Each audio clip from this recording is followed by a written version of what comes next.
could arise.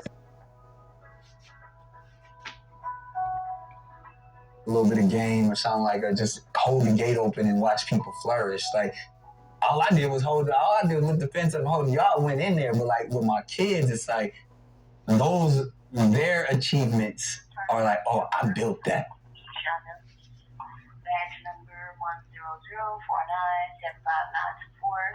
I cultivated that. That's me right there. Yeah. Like I don't. When it comes to just helping my peers, that's just holding the gate open. That's just like so.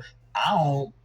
I'm proud of everybody who got through. You know what I mean? Like everybody from the Corey Holcombs of the world to Afion Crockett, they're like these are my friends. Mm-hmm. You know what I mean? Like so, I don't take credit for Cat, Kevin, all the people, DC, all of the people that I see thrive. I'm just holding this open so niggas can get through.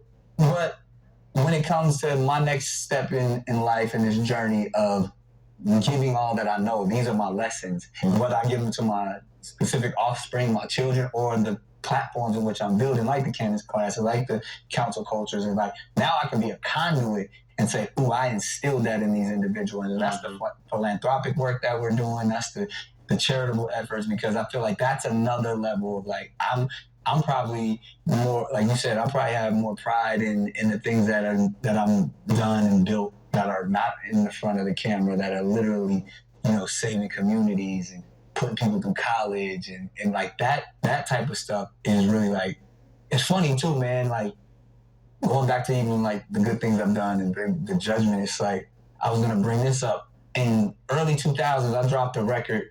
I produced it and wrote it. Kanye mixed it. It was called Can I Live? I took a Yolanda Adams sample, Open Your Heart sample, and then we flipped it. And it was literally my story about, when my mom, being a teenager, went to the abortion clinic and literally was going to abort me. It's like, the song was, probably the best thing I've ever done in my life.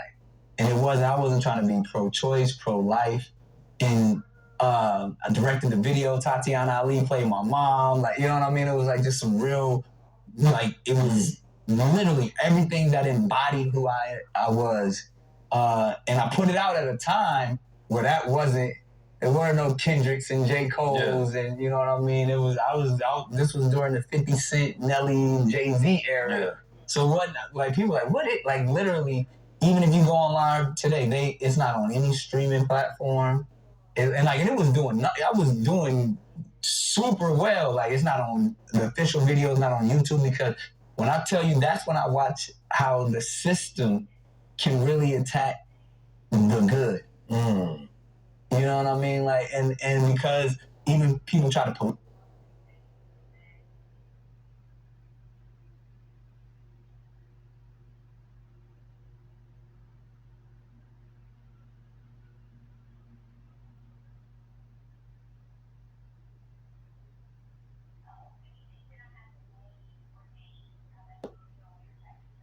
politicize it in that sense of like, oh, the liberals took it down, or oh, the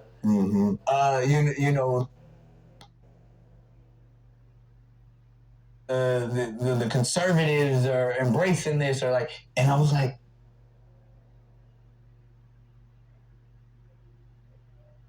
wow, I just told the story of my life, of me and my mom and dad, kids from the hood having a baby early and not getting the abortion, and so that opened up my mind to, from that point on, from once I made that song and even watch how the industry handled it, I said from that point on, I'm gonna just attempt to do good wherever it lands, it lands. If I can continue to give people opportunities, if I can continue to look out for people, at the end of the day, and I bring that all the way back around to say, man, to this day, more people come up to me and say, oh man, I love Wild 'N Out.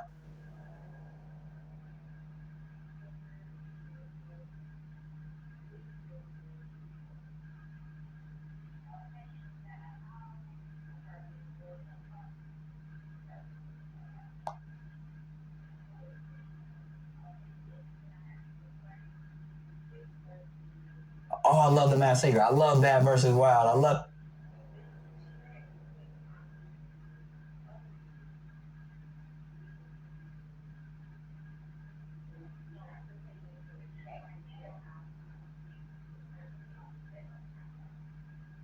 love everything, and then at least once a month, somebody comes and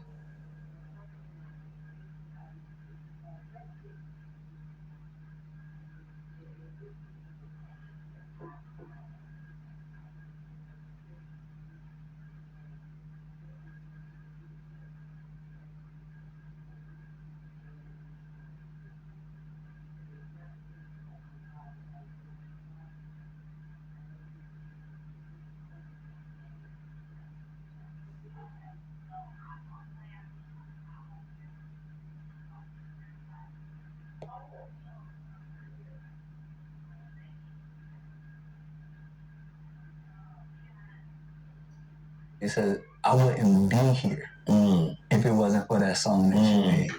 Like they were showing the videos in abortion clinics, they were showing, and people would be like, yo, that song that you made about your mom not aborting you inspired my mom. Or even a mom will write me an email or something like, someone I'll send you a picture of my son graduating high school, and I was at the abortion clinic and I heard your song. I was like, wow, this literally, other than my tribe, other people that are on this planet, that my music made someone say, I'm gonna have this child. Like that type of stuff is like, yo, that's God sent to me. That to me is really the God energy in which I hopefully will continue to push forward in all of my art. And now I feel like I'm at this place where it's not about me no more. I'm trying to give other people the opportunity to do that. Feel that. To see the success is to provide for the families. I'm trying to build a platform now where I can keep that gate open, keep everybody rock. Well, I want to end on that, and thank you for sharing that, because I'm thinking that probably right there helps somebody's journey. You know, I went to Mr. Fab's mental health thing that he does out in the therapy out in Oakland, so we flew out there to speak about. I was just thinking, because it's like it's a circle of like different men that come in a circle. And it's multiple breakout circles, and everybody just gets an opportunity to talk about something that's on their heart, mind. And I just went there to speak, but I could feel the energy in the room was heavy because black men don't usually get to vent or have anybody that cares to look at in the first place. But I was just thinking about how we probably gave somebody an extension of life. I mean, like, this might have been the last day until you came here.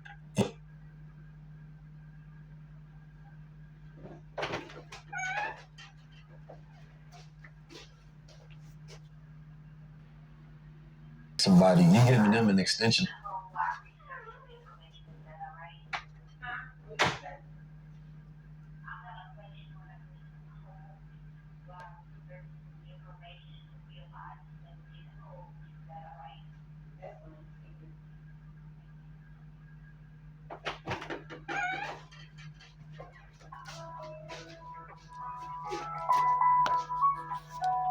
Then the aliens do know that the people videos that I'm doing are aware of my situation.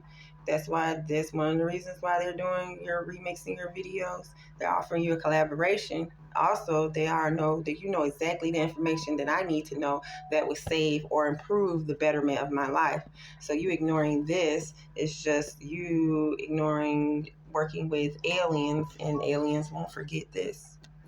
Or you being held accountable in the spiritual realm for moral and unethical not assisting when you're in a position to assist. You can do all good for other people, but it doesn't matter if you're doing all life, that. man. To them, it was over. Yeah, you feel me? They might have had a day, or it might have been today, or tomorrow, or another week. But those words, you never know how your words and your actions and the goodwill that you put out into the world, right? How that resonates and blossoms in somebody else as a light, especially through the darkness. Yeah, that's real rap right there. That's a real spill, man. Like that. And that's why we do what we do. Yeah. I mean, at the end of the day, that's why these cameras is on. Hopefully, you know, we're making people feel. Yeah. You know what I mean? We make them feel, we make them heal. So let's talk about just a little bit about the things that you have going on now. Yes. Yeah. You know, what are some of the projects you're working on? I mean, to your point, you brought it up. We can get like, I'm taking Wildin' Out to Africa. Wildin' Out to Africa. Okay. We doing it, man. Yahweh approves this message. Not to say you're not going to get your blessing. You're not going to get the blessing you were supposed to get that was supposed to come through me. And that's a totally different blessing that you can't get somewhere else. And that's spiritually connected to the spiritual realm and Anunnaki aliens. You're going to get your blessings. Something like that.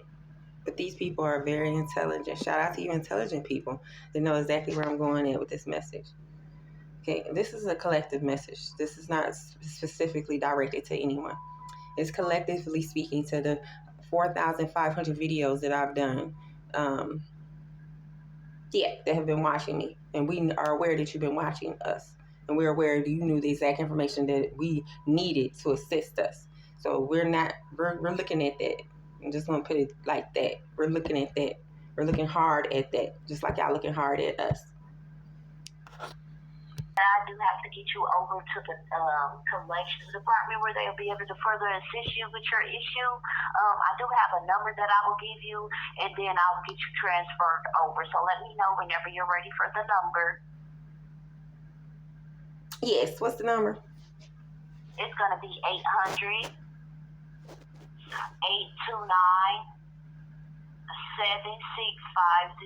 Okay, all right. Okay, and then I'm going to get you transferred over as well. So give me 1 second so you won't have to hang up and get the call back.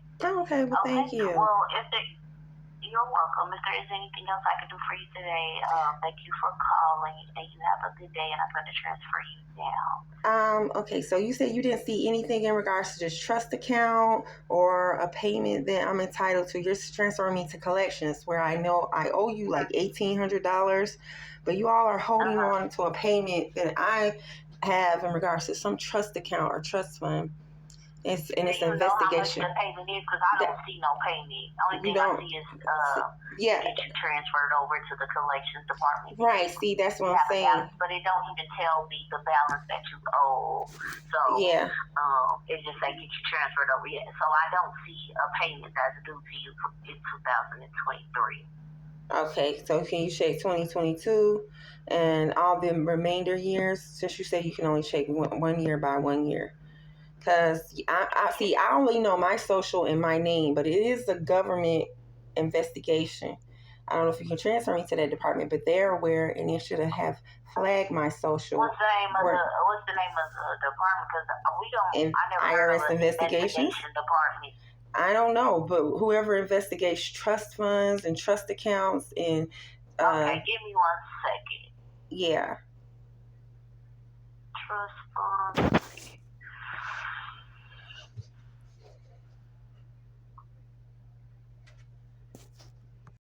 So it's an IRS representative that's on this phone listening as I call into you all. I have the right to know. I obviously don't know. And the information that I need to know, they can't even research and look up. So somebody needs to do their job because you know where I'm at. IRS investigator, FBI investigator, CIA investigator, court representative, probate investigator, some investigator, all right, to inform the person the need to know. And you know my mail is being attacked on a high level where I can't reach it and you send something something out here to know where I should be notified. Is that much money that I'm entitled to, or is that much information that's being withheld from me, where I'm entitled for you all to make sure that you inform me? Somebody's not doing their job under the sound of Anunnaki, aliens, however this works, spiritual court, because I'm entitled to know. If you want to hide behind, well, I send a letter out, but somebody's stealing my mail and you hide behind that, you know how to make sure I know. You're morally, ethically not doing your job that you're getting paid for, and then that's just what's right is right and wrong was wrong. I'm calling judgment on you people. Because I have the right to know, and because you feel like you're not going to do what you're supposed to do, like you're supposed to do it because you're supposed to do it the right way, or legally do what's ethically right, or morally do what's ethically right, I'm calling judgment on anybody that's under the sound of my voice that know that they are supposed to make contact with me. And the type of harsh judgment I'm calling is the exact thing that I had to endure, what my kids had to endure, what I had to endure. Suffering and pain like that. I'm calling that type of judgment on you people.